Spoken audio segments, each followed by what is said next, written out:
Shalom saudara-saudari terkasih, baik yang ada di rumah maupun yang ada di luar rumah.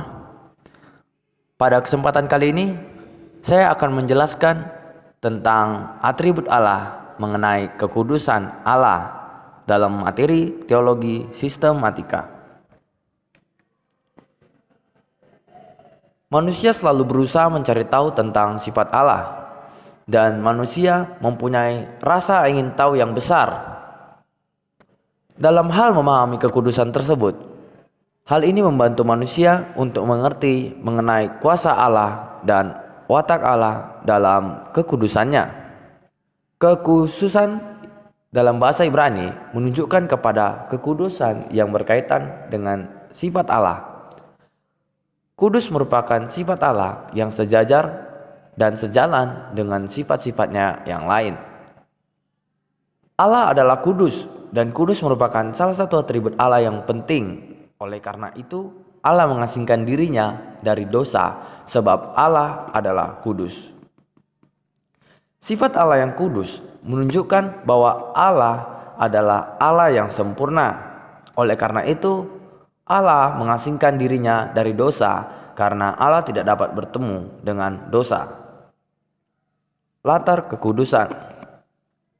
Pada hakikatnya, kekudusan Allah ialah suatu hal tertentu yang oleh karenanya ia tidak dapat berkompromi dengan dosa.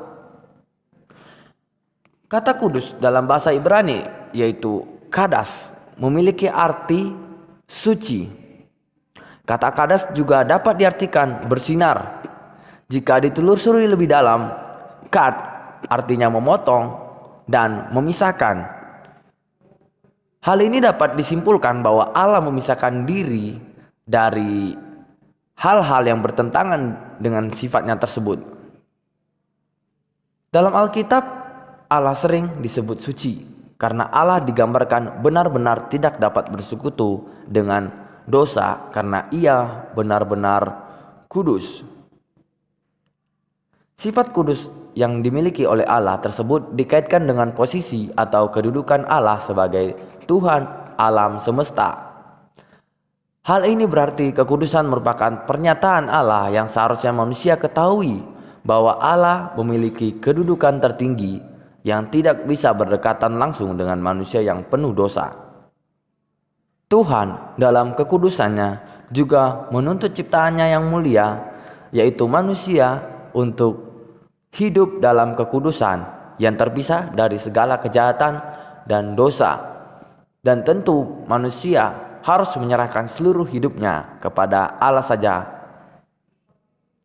Kekudusan dalam Perjanjian Lama.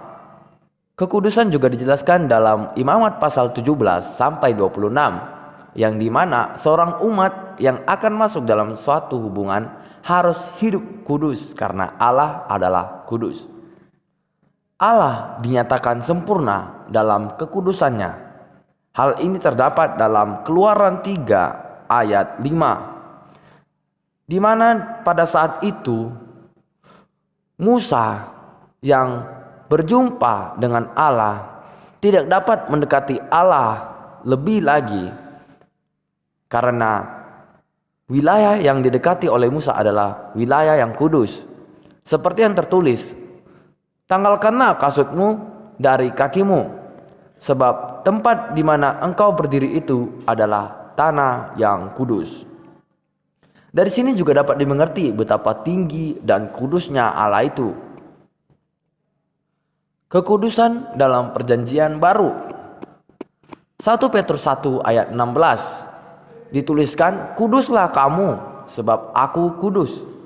Tuhan menuntut kekudusan untuk seluruh ciptaannya agar tetap kudus, supaya mereka dapat bertemu atau bersekutu dengan Allah.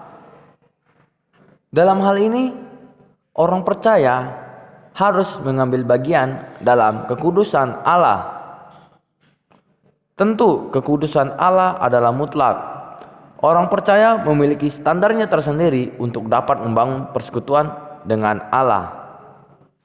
2 Timotius 2 ayat 21 sampai 22, di mana dijelaskan tentang hidup yang dipisahkan dari hal yang bersifat duniawi kepada cara Allah menuntut pemisahan dari dunia untuk dipersatukan kepada Allah.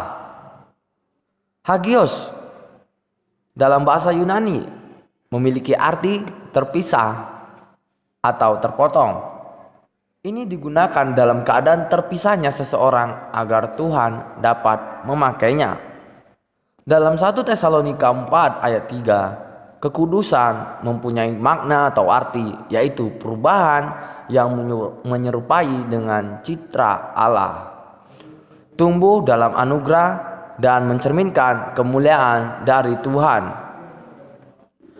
Roma 12 ayat 3, di mana Paulus mengartikan pengudusan menyangkut pada perubahan moral dan spiritual orang yang sudah dibenarkan dan mengalami lahir baru untuk memperoleh hidup baru dari Tuhan. Kesimpulannya, Allah adalah kudus dan Allah tidak dapat bersatu dengan dosa, karena Allah tidak dapat berbuat dosa dan Allah adalah sempurna dalam segala hal. Manusia sudah jatuh ke dalam dosa dan kehilangan kemuliaannya, yang pada akhirnya membuat hubungan manusia dan Allah terputus. Tetapi Allah berusaha untuk mendamaikan kita kembali melalui pengorbanan anaknya yang mati di kayu salib sebagai pendamai. Saudara-saudari terkasih, demikian mengenai hal kekudusan Allah yang dapat kita pelajari. Mohon maaf bila ada kesalahan baik dalam kata maupun dalam berbicara. Saya izin pamit. Tuhan Yesus memberkati. Shalom.